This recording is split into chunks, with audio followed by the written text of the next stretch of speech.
नमस्कार दोस्तों, मानसून आने वाले हैं और साथ ही में आएंगे तेज हवाएं, आंधी, तूफान, ओला और बारिश। बट आपको घबराने की कोई ज़रूरत नहीं है अगर आप इन 5 स्टेप्स को फॉलो करते हैं। And it's very simple. Please make sure that all the nut bolts are properly tightened. हाँ, मतलब कि अगर वहाँ पे आपके उधर कोई नट बोल्ट्स लगे हुए हैं, अगर कोई उसमें रस्ट लगा हुआ है या कमज़ोर दिख रहा है तो आप उसे प्लीज़ चेंज कर दीजिए और उसकी जगह पे नया लगा दीजिए। और जो नट्स लगे हुए हैं उनको प्रॉपरली टाइट भी कर दीजिएगा।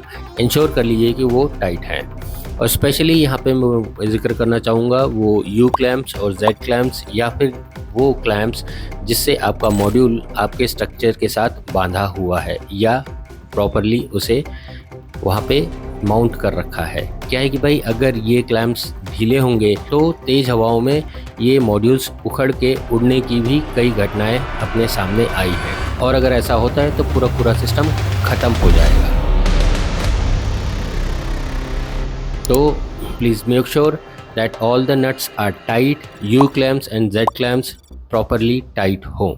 Second point, water seepage and water logging. तो दोस्तों, अगर आपको ऐसा कुछ दिख रहा है आपके इन्वर्टर के पीछे या आपके इन्वर्टर के उधर कहीं वाटर सीपेज या वाटर लॉगिंग हो रही है तो प्लीज़ आप इंश्योर कीजिए कि ये चीज़ें ना हो। अगर ऐसा होगा तो यहाँ पे समस्या आ सकती है। Third point, earthing failure due to high soil moisture. तो दोस्तों, यहाँ पे देखा गया है कि भाई कई लोगों ने अर्थिंग की तरफ ज़्यादा ध्यान नहीं दिया और कई लोगों ने तो नालियों में भी अपना अर्थिंग पिट बना रखा है। तो दोस्तों, हाई मॉइस्चर के साथ अर्थिंग फेलियर होगा ही होगा अगर आपने वहाँ पे प्रॉपर ध्यान नहीं दिया है तो। चौथा पॉइंट, नो लूज कनेक्शन। क्या है कि भाई कई जगहों पे देखा गया है कि भाई वायर लटकती हुई होती है और उससे वो लूज भी हो जाती है। तो दोस्तों, आप यहाँ पे इंश्योर कीजिए कि भाई कोई भी वायर लटकती हुई ना हो और कोई भी लूज कनेक्शन ना हो।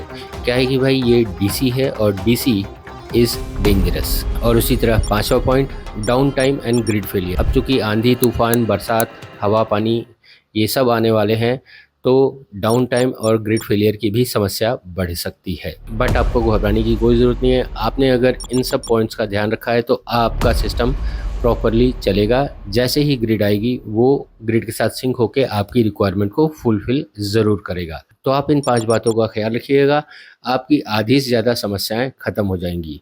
आधी इसलिए बोल रहा हूँ, क्या है कि भाई सारी समस्याओं का समाधान तो मेरे पास है नहीं, बट जितना आपके हाथ में है वो आप ज़रूर कीजिएगा। Issued in public interest by solo is my passion.